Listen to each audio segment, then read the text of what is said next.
The heart of our missions is that God will be glorified and the others will know the grace of God who has called us. Learn how God is using the lives of people like you and like me to expand His kingdom. This is Between Brothers. Okay, so here on campus is a wonderful place to get to see everything we're talking about. Latin American students sometimes fall in love with the organizational power of having a calendar and making plans and all that. But we can also see the beauty of Latinos are the best at parties. It's like everyone bring what you have, throw it all in, and what you get is the event. You never know exactly how it's going to turn out. While Americans, we have to have our checklist, and by the time you get there, there's no surprise because you know exactly what's going to be there. Mm-hmm. So that's one example. But I remember there's others. Recently, I've noticed that it's harder. Northern Americans, we think the written word is the official word. The spoken word is that's nice information. While Latinos tend to be, written is, you get an email. Well, that's nice, but when I hear it from your face, from your mouth, that's what is the, I'm going to hang my hat on. So that difference.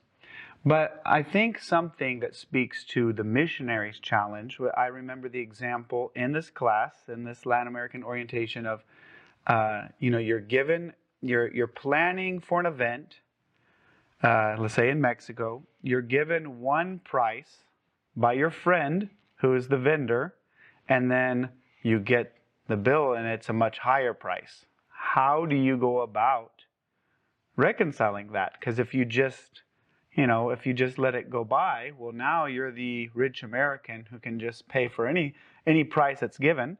But if you go and confront him with that, you're risking breaking that relation. If you accuse him of, hey, you cheated me, you said this, and now it's this. So just the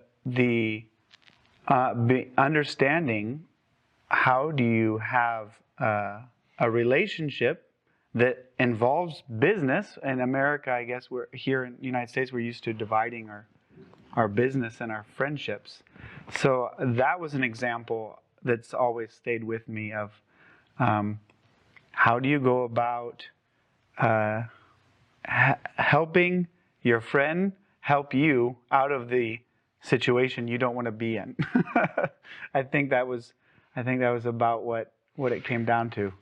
I think something that I've learned, one of the things is don't commit to something that you're not sure about unless you're willing to just release it completely. Okay. I think for many individuals, friendship goes beyond, and relationships goes beyond things. So if I enter into a business venture with someone that I really love, really appreciate, someone that I'm close to, if that person's going to take advantage of me, that may hinder my relationship, but I don't want to break that relationship for things. And I bring my Christian faith into that because is not what I have the Lord's anyway. And this is where I'll give you an example. I feel like a friend of ours wanted to bless us and sold us something. And I thought he was really blessing us, and I found out he didn't bless us at all. He blessed himself. But I thought, no, I can't go into it like that. I just have to learn from the situation and be more cautious for myself next time. But I'm not going to wreck the friendship and the relationship that we took years to build for something that will be junk later anyway. So I think that's where Christ comes in, and Christ changes all the rules for all cultures. For all cultures, right. And we're used to doing things a certain way, and we think, well, my way is the right way, because that's the only way, that's what we've learned.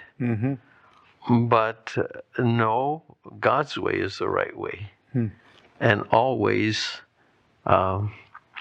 lead us apart from God. We can take different things that we've learned, but if it helps us, yay. If it holds us back, get rid of it. And that applies to everything in our own culture that we don't even see until we're in that situation sometimes. and sometimes, probably also very hard, is trying to disciple someone in that other culture to realize, this is something that is a habit and what you do, but it's not biblical. I think of we have to understand, but then share the gospel, and like you said, it transforms all cultures. So let your yes be yes and your no be no.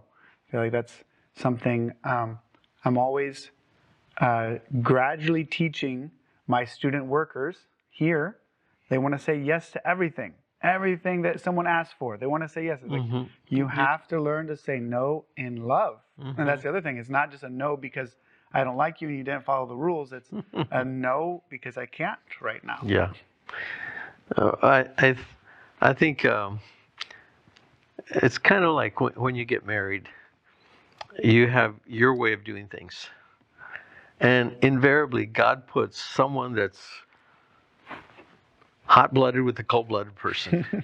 So the fan off, the temperature down, all of these, you always had someone that goes to bed early, someone that gets up early. And it's not that it's right or wrong either way. It's just that in your differences, you have to learn to adjust. And I think that's one of the things I wanted to convey to the language school students, is to be open, to be receptive, and trying to share things of not only Latin American, but also North Americans, and their, your approach to different situations. But language school is one of the best places to learn all of these things. You think you're just coming to learn language. You realize language is at the heart of these things. What we hold most dear comes out in our language. When you're put under stress, what you are comes out. And that was one thing from the very beginning in the first week of orientation. I would try to convey to our students, you're going to learn far more than language.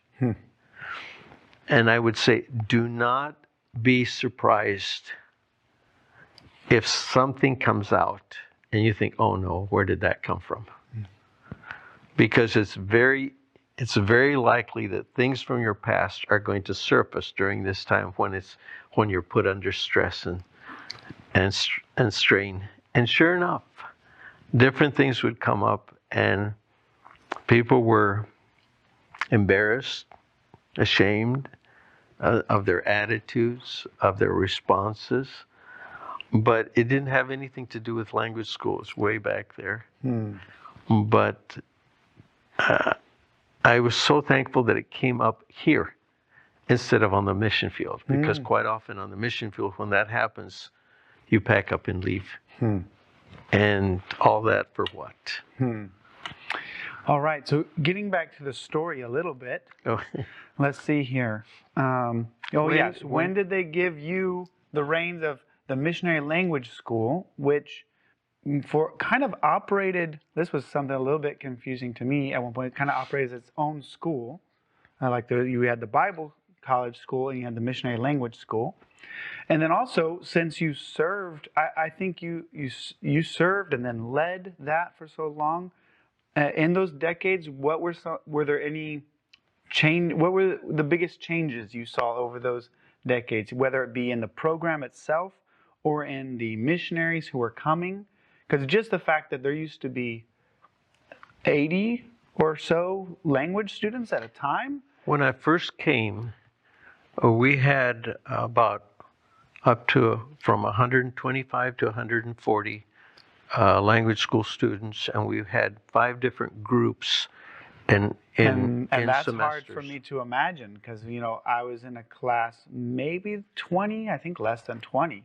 So that's a major change right there. I don't know if, but okay, so I'm throwing a lot of questions at you at once. I'll let you. Basically, after I finished my master's, Dr. Johnson had been overseeing the language school, and he said, I want to put you in charge. And he was now the president. Mm-hmm. So I became a director of the language school in the school year from 1989 to 1990. Okay. And that's when I began. And he pretty much gave me free rein. So what I started to do, I became more involved with the classes. I began teaching the tutors. By teaching the tutors, they knew exactly what we were looking for in the classroom. And I was able then to teach them why we do what we do. And these differences from different countries. Why do people from the coast drop the S's, drop the D's, ADO, ados, like instead of saying Colorado, you say Colorado. Mm-hmm. And you say, instead of saying, ¿qué es eso? ¿Qué es eso? Why do we do these things? And part of it has to do with the influences of that area and how it's impacted the language. And so we get dialects from that. So we have all of these different dialects. But in Spanish, we have a grave error. We use the word dialects when we're referring to Indian languages, indigenous languages. And we say, oh, hablan un dialecto. It actually means another language. It actually means another language. Okay. But, and I think part of that is historically because they were speaking another dialect of that same language. But we applied it only to the indigenous languages. Oh. Whereas Spanish... It's supposed to all be Spanish. And it is. Right. But I mean, it's supposed to...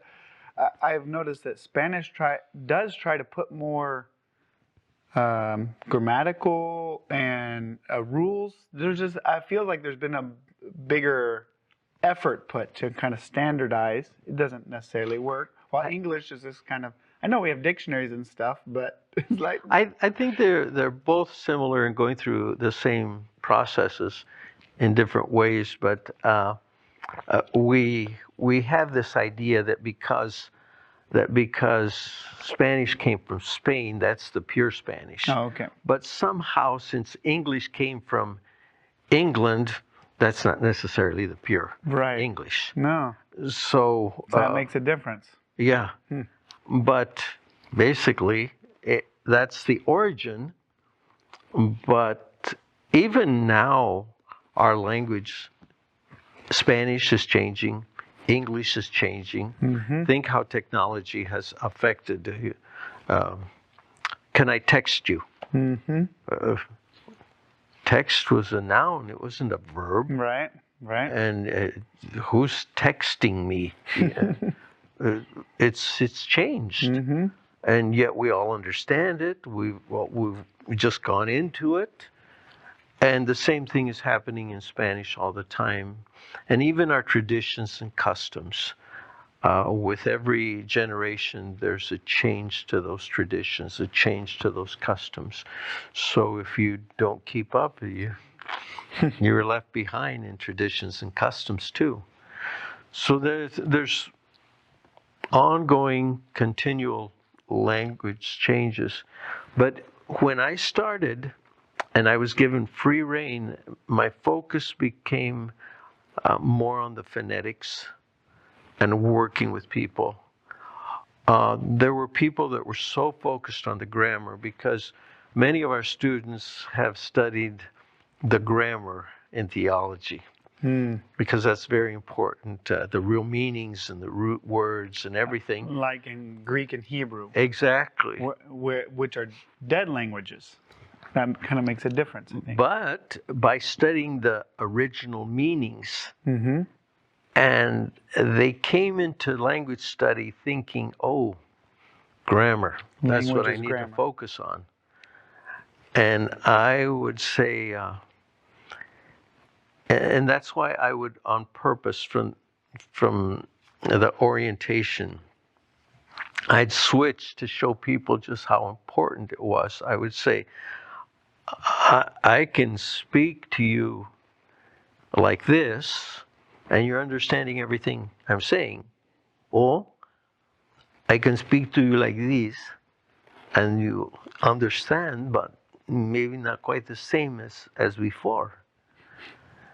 And I would say, oh, puedo hablarles en español para que ustedes vayan entendiendo y comprendiendo cómo es el idioma.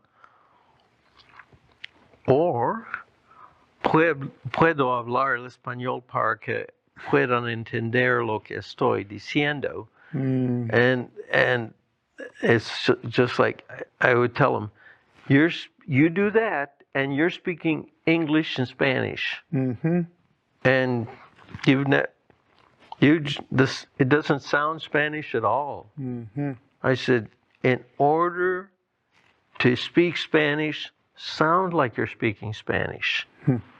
So I would do things like that, but I could do that because of my languages. And that's where I say that God was preparing me way before I knew anything about RGBI at all. But the focus then was on phonetics and then on the culture to blend in. And then the last semester, the phonetics class had to do with being able to read, because you're going to be reading the scriptures and also sharing. So I would have the students write out their testimonies. And I would say, write it out, fold it up, put it in your wallet, put it in your purse. Keep it with you, because you're going to need it. Sure enough, I had one missionary shortly after I had the students do that and told them, keep it folded somewhere near. Keep it on your person somehow, because you're going to be surprised. And I get this email from one of the missionaries and said, thank you, Dr. Manny. I got to the airport, was picked up by a missionary. The church was having a meeting and they wanted to introduce us that evening. So they drove us right to the church building, and the people wanted to know who we were, and they wanted us to give them our testimonies, but we had our testimonies. So I would joke with them, never lose your testimony. Never lose your testimony. But the focus was basically on being ready and prepared to minister. And I think the Lord used different things that I had learned at the university in techniques, and then teaching the tutors to come alongside of the teachers. making sure that the teachers, we were united in what we were teaching. And it's not always easy because you have your own way of doing things. But when you're doing it together and knowing that there will be some variation on different things because we served in different countries, then that's excusable because our students are going to different countries too. Right. And that's an advantage that I think language students have here. If they're going to Mexico, they can find Mexicans. Ecuador can find Ecuadorians. Argentina can get with the Argentinians. So that was something. So staying here, I appreciate trying to figure out the little differences between the different accents. It's an ongoing adventure for me. And it's not only the accent, but it's the vocabulary. Right. Words, ways because to say things. A one word in one country has a totally different meaning in another country. Right. All our Bible students find that out coming here. With each other. Right. They, I remember I had been dean in the dorm.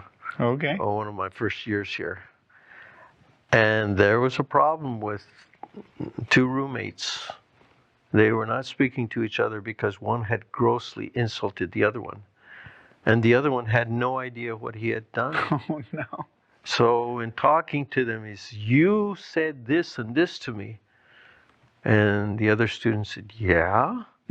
He said, "Do you know what it means?" "Well, of course I know what it means. How could you do that to me? What did I do?" And in one country, it's grossly offensive. In the other country, it's very normal and natural and has its regular meaning. Mm-hmm. But in the other country, it takes on a different meaning. Mm-hmm. So you have to learn those differences. Right. You have to be careful. Right. And so that's definitely important for the missionary going to that country to know. Why do you think there's been a big change in the number of language students, Spanish-speaking language? It's all over. The focus in the 50s, there had been a tremendous moving in the churches to send out missionaries.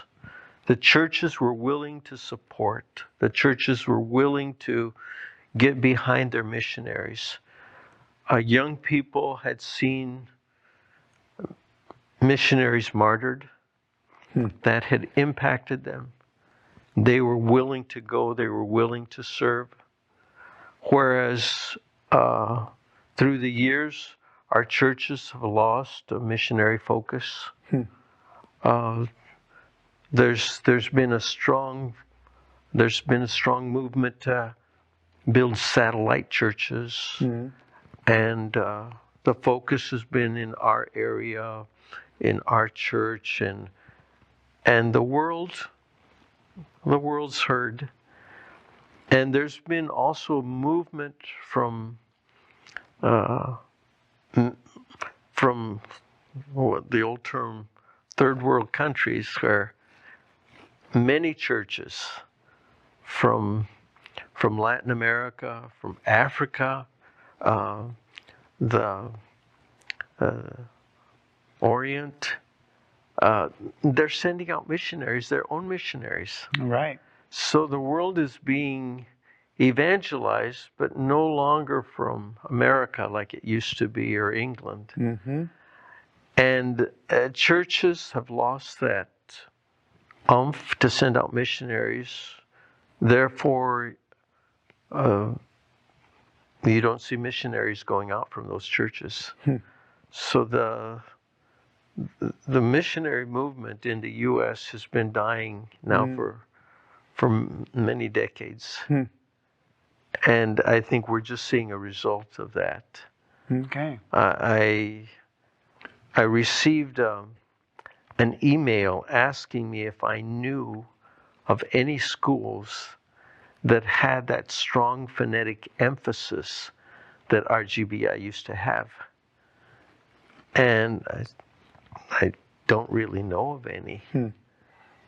If there are some, I don't know where they are. But it's been very interesting. I've been retired now for several years, and what I did here, I thought I would die in the classroom. But the Lord has opened up other doors, and I'm a chaplain for a hospice, local hospice. And just this last year, there have been 5 different hospice patients that surrendered their life to Christ. Wow. And 3 of them are with the Lord. 2 of them surrendered their hearts to the Lord just 2 to 3 days before they passed. And I thought, oh, that's for eternity. So it's been very rewarding. Do I miss the classroom? Not really. I'm really surprised. Yeah. I'm really shocked because it was such a part of my life and I enjoyed it so much.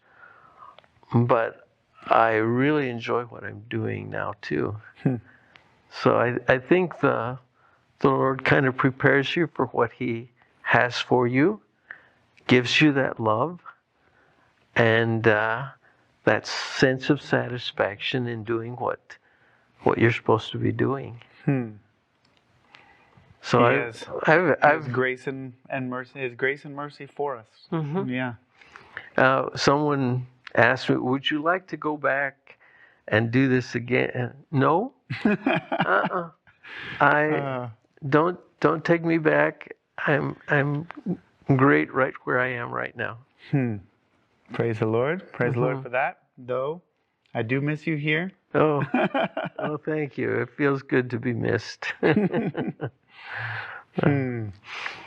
I think right now the most exciting thing is to see the Latin American church growing up. I mean, for serving here, I think that's the new thing that everyone is realizing, that the Latin American church is sending missionaries around the world, and there's churches that want to know, how do we send our missionaries? Right. How do we prepare them and send them?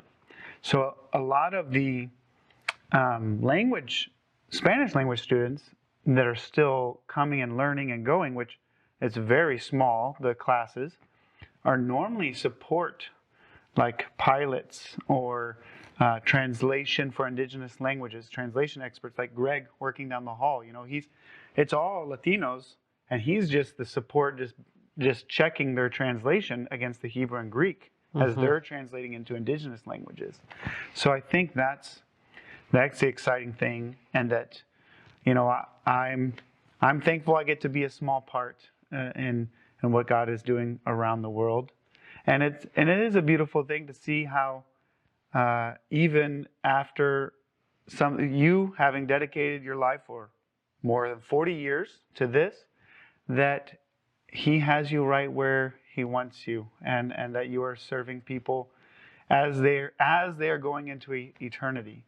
So thank you for sharing. I know there's a lot more that we could talk about and get into. There's so much more always, but thank you. It's been a blessing to hear and to listen and to understand a little bit more of what God has done through you. It's good to reminisce. It's good to look back and see where you've been. And I've told my sons, if I die tonight, I die happy, because I've had a full life. I've had a